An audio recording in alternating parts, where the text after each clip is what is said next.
Hello and welcome guys, स्वागत है हमारे यूट्यूब चैनल स्टडी स्क्वायर पे। ये हमारी सीरीज की 38th वीडियो होने वाली है, जहां पर हम यूनिट 5 को कवर करने वाले हैं, जिसके अंदर हम पढ़ेंगे रिस्क के बारे में specially. And at the end of the video हम देखेंगे differentiation between risk and six.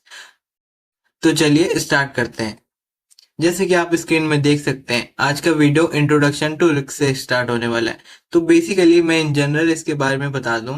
Risk एक तरीके का हार्डवेयर डिजाइन है एक कंप्यूटर का, जो कि हार्डवायर्ड कंप्यूटर डिजाइन मतलब हार्डवायर्ड कंट्रोल यूनिट डिजाइन पे बेस्ड ऑन है। इसका एक ही मोटिव था कि हमारे जो कंप्यूटर्स हैं यूज जो हम अपने कंप्यूटर्स करते हैं, उनको कॉस्ट इफेक्टिव मतलब लोअर कॉस्ट, हाई एफिशिएंसी और सिंपलर टू मेक करना है, जो कि पहले के ज़माने में नहीं था। क्योंकि पहले के ज़माने के कंप्यूटर्स जो थे वो बहुत ही कॉम्प्लेक्स हुआ करते थे और बहुत महंगे भी हुआ करते थे। लेकिन जब से हमारा ये रिस्क मॉडल आया, हमारे कंप्यूटर्स जो है वो बहुत ही cost effective, high efficient and simpler होने लग गए। जैसे कि आप स्क्रीन में भी देख सकते हैं, इसका जो फुल फॉर्म है उसका फुल फॉर्म में ही इसका मेन मोटो ही छुपा हुआ है, जो कि है रिड्यूस्ड इंस्ट्रक्शन सेट कंप्यूटर।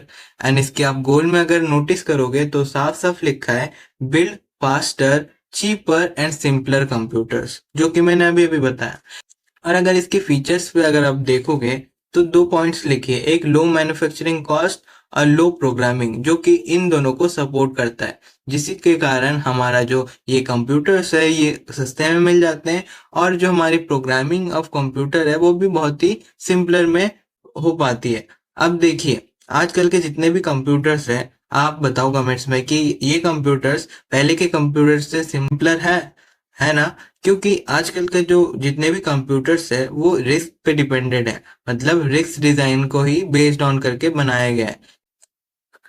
अब इसका ओरिजिन कहाँ पर हुआ? ओरिजिन मतलब स्टार्ट कब हुआ? तो बेसिकली ये 1980s में पहली बार आया था, ड्रिवन बाय ऑप्टिमाइजिंग कंपाइलर्स। ये कंपाइलर्स को अच्छे से ऑप्टिमाइज करने के बाद फिर ये रिस्क का मॉडल प्रोवाइड किया गया था, जिसके अंदर सिंपलर इंस्ट्रक्शंस थे, जो कि डायरेक्टली प्रोपोर्शनल थे फास्टर साइकिल्स मतलब इंस्ट्रक्शन फैचिंग साइकिल्स के। ये आप आगे और अच्छे से पढ़ोगे।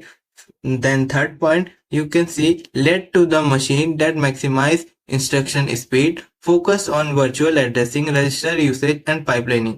अभी जो मॉडल है ये इतना अच्छा क्यों हुआ? क्योंकि इसने तीन चार चीजों पे अपना फोकस रखा था, जो कि ये वर्चुअल एड्रेसिंग, एक वर्चुअल एड्रेसिंग मोड होता है जो कि हमने पहले भी पढ़ा है, रजिस्टर यूसेज, हम अपने रजिस्टर को कैसे इस्तेमाल कर रहे हैं, और पाइपलाइनिंग, ये पाइपलाइनिंग भी हमने पहले ही कवर कर रखा है। तो इन चीजों के ऊपर हमने ज्यादा फोकस करके एक ऐसा मॉडल बनाया जिसको हमने नाम दिया रिस्क। अब रिस्क प्रोसेसर्स की इम्पोर्टेंस क्या है, तो आप देखेंगे ये क्या क्या काम करते हैं। First, executes limited simpler instructions rapidly, मतलब ये छोटे मोटे और सिंपलर इंस्ट्रक्शन को जल्दी जल्दी अपने आप एग्जीक्यूट कर पाते हैं, जो कि इसको फास्ट बनाता है। सेकेंड पॉइंट, वन इंस्ट्रक्शन पर क्लॉक साइकिल विया पाइपलाइनिंग, और ये क्या करता है, एक ही क्लॉक साइकिल में अपने इंस्ट्रक्शन को फैच कर देता है via pipelining. Then third point, simpler and smaller unit, मतलब इसके जो यूनिट्स थे वो सिंपलर थे और छोटे छोटे थे, जो कि इसको एफिशिएंट बनाते हैं। और नीचे कुछ एग्जांपल्स ऑफ प्रोसेसर्स हैं जो रिस्क के ऊपर बनाए गए हैं, जहां पर आप देख सकते हैं स्पार्क, वर पीसी और IA64। ये रिस्क प्रोसेसर या फिर रिस्क मॉडल के ऊपर बेस्ड ऑन प्रोसेसर्स हैं। देन नेक्स्ट आता है रीजन फॉर इंक्रीज कॉम्प्लेक्सिटी। यहाँ पर अब कॉम्प्लेक्सिटी की अगर बात करें तो आप नोटिस करोगे जो हमारे पास्ट के कंप्यूटर्स डिजाइन्स थे वो उसमें क्या हुआ करता था, स्लो मेमोरी हुआ करती थी और सीपीयू फास्ट हुआ करती थी, जो कि डायरेक्टली कॉम्प्लेक्सिटी को रेज करती थी। जहां पर हमारे जो इंस्ट्रक्शंस थे वो मैक्रोस में मिलते थे। लेकिन आजकल के जो कंप्यूटर्स हैं उनमें कैशे अवेलेबल हो गया है, पाइपलाइनिंग मेथड्स इस्तेमाल होते हैं जो कि परफॉर्मेंस को बेटर करते हैं, और विदाउट मैक्रो इंस्ट्रक्शन, क्योंकि मैक्रो की जगह अब क्या आ गया है, माइक्रो इंस्ट्रक्शंस। तो अगर आप देखेंगे तो macro code was cheap to extend but adds complexity, मतलब माइक्रो इंस्ट्रक्शन का जो कॉन्सेप्ट है वो अच्छा तो है, चीप है, लेकिन वो कॉम्प्लेक्सिटी को रेज करता है। और ये माइक्रो इंस्ट्रक्शंस हमने ऐसे ही इन्वेंट नहीं किया। ये माइक्रो इंस्ट्रक्शंस एक ही काम प्रोवाइड करती थी, मतलब एक ही एडवांटेज देता था कि हमारे जो एक्सपेंसिव मेमोरीज हैं उनके यूसेज को ये रिड्यूस करता था। यहाँ पर आप देख सकते हैं आजकल के मेमोरीज जो है वो चीप है और सिंपलिसिटी इन बेटर। फिर नेक्स्ट, अब अगर हम कॉम्प्लेक्सिटी का एग्जांपल और कोड साइज का कंपैरिजन करें तो आप एक चीज देखोगे, अगर हमको फ्लोटिंग पॉइंट ऐड करना है इन अ सिंगल इंस्ट्रक्शन तो रिस्क और सिक्स में क्या होता है, रिस्क क्या करेगा, फ्यूअर इंस्ट्रक्शन लेगा, मतलब एक इंस्ट्रक्शन को फ्यूअर इंस्ट्रक्शन में डिवाइड करेगा और उसको मोर बिट्स चाहिए होंगे स्पेसिंग के लिए। लेकिन रिस्क क्या करेगा, ज्यादा इंस्ट्रक्शंस लेगा और फ्यूअर बिट्स लेगा, जिससे मेमोरी ऑक्यूपेंसी कम हो जाएगी। अब बात कर लेते हैं इसके डिजाइन प्रिंसिपल्स की। इनका डिजाइन प्रिंसिपल एक ही है जो कि मैंने इंट्रो में बता दिया था कि सिंपलर इंस्ट्रक्शंस होंगे, फास्ट एग्जीक्यूशन होगा और बेटर पाइपलाइनिंग होगी, जिससे हमारा जो गोल है वो मीट हो पाएगा। तो इसके लिए ये क्या करते हैं, कीप ऑपरेंड्स इन रजिस्टर, जो भी हमारी ऑपरेंड वैल्यूज होती है वो रजिस्टर में ही सेव करके रखता है और बस लोड और स्टोर को ही, कमांड को ही इस्तेमाल करता है अपने पूरे के पूरे इंस्ट्रक्शन एग्जीक्यूशन में। और अगर इसकी आर्किटेक्चरल फीचर्स की बात करें तो आप देखोगे वन इंस्ट्रक्शन पर साइकिल, मैंने अभी बताया कि एक क्लॉक साइकिल में एक ही इंस्ट्रक्शन से डील करेगा, जिसके अंदर ये फैच भी करेगा, एग्जीक्यूट भी करेगा और मेमोरी राइट भी करेगा। Then register to register operation, और ये रजिस्टर टू रजिस्टर ही ऑपरेट करता है, जिसमें ये दो ही चीज इस्तेमाल करता है, लोड और store. Then third point, simpler addressing mode, और इसका जो एड्रेसिंग मोड है वो सिंपलर है एज कंपेयर टू सिस्क। इसको आप डिफरेंशिएशन में ज्यादा अच्छे से समझोगे। And fourth point, fixed length word aligned instruction, और इसकी जो इंस्ट्रक्शन का फॉर्मेट होता है वो फिक्स्ड होता है, मतलब एक इंस्ट्रक्शन अगर 4 बिट का एरिया कवर कर रहा है तो नेक्स्ट इंस्ट्रक्शन भी 4 बिट का ही एरिया कवर करेगा। ये नहीं कि पहला इंस्ट्रक्शन 4 बिट ले रहा है, नेक्स्ट इंस्ट्रक्शन 3 बिट या फिर 6 बिट ले रहा है। इरेगुलर नहीं होते, ये फिक्स्ड लेंथ के अकॉर्डिंग चलते रहते हैं, जो कि सिस्क में हम नहीं देख सकते। और अब लास्ट अगर इसके बेनिफिट्स की बात करें तो इसके बेनिफिट्स क्या क्या है, easier to design control unit, control unit को डिजाइन करना हमारे लिए इजी हो गया। बेटर कंपाइलर ऑप्टिमाइजेशन, मतलब हमारे रिजल्ट्स अच्छे से जल्दी आ जाते हैं। Enable efficient pipelining, pipelining efficient हो चुकी है। Fourth, reduce hardware delays across chip, मतलब जो हमारी डिलेज होती थी अपने मेमोरीज की चिप के अंदर, उसको भी ये रिड्यूस कर देता है। इससे क्या होता है, हमारी जो मेमोरीज की डेटा होती है वो फास्टली एक दूसरे से लिंक्ड हो पाती है, शेयर हो पाती है। अब पाइपलाइनिंग की बात इतना ही जब कर रहे हैं तो इसको और अच्छे से पढ़ लेते हैं। तो बेसिकली पाइपलाइनिंग होती है अपना जो इंस्ट्रक्शन है वो कैसे एग्जीक्यूट हो रहा है, क्या वो सीरीज में हो रहा है, क्या वो कट कट के पार्ट पार्ट में एग्जीक्यूट हो रहा है, मतलब उसको फैच किया जा रहा है। इसको मैंने डिटेल में एक वीडियो में कवर किया है। जिनको भी पाइपलाइनिंग से रिलेटेड कोई इशू है, मेरी प्रीवियस वीडियोस को जाकर देख सकते हैं, मैं उस वीडियो का लिंक डिस्क्रिप्शन में मेंशन कर दूंगा।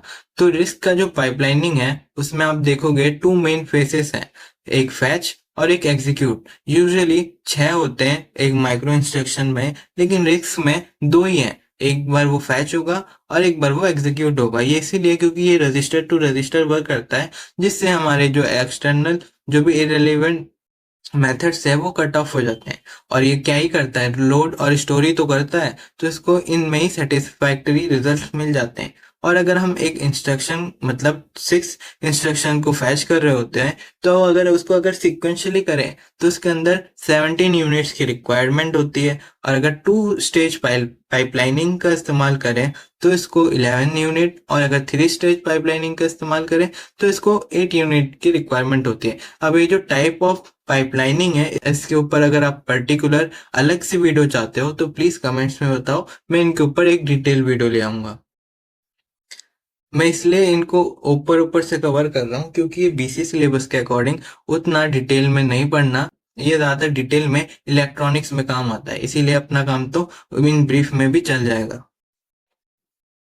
अब पाइपलाइनिंग की अगर चैलेंजेस एंड उसके सॉल्यूशंस की बात करें, क्योंकि क्या होता है पाइपलाइनिंग तो हम कर देते हैं लेकिन उसमें भी बहुत सारी चैलेंजेस आते हैं, जैसे मेमोरी बोटलनेक, मतलब इंस्ट्रक्शंस के लिए और फैच होने के लिए मेमोरी स्पेस कम हो गई।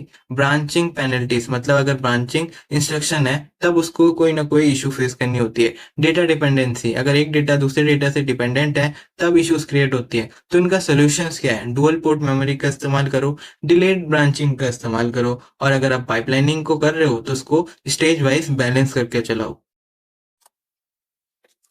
अब आ जाते हैं हमारे लास्ट टॉपिक, ये है हमारा 6 वर्सेस रिस्क। ये 5 नंबर का क्वेश्चन हर साल हर सेमेस्टर में आता है, जहाँ पर differentiation between risk versus risk पूछा जाता है।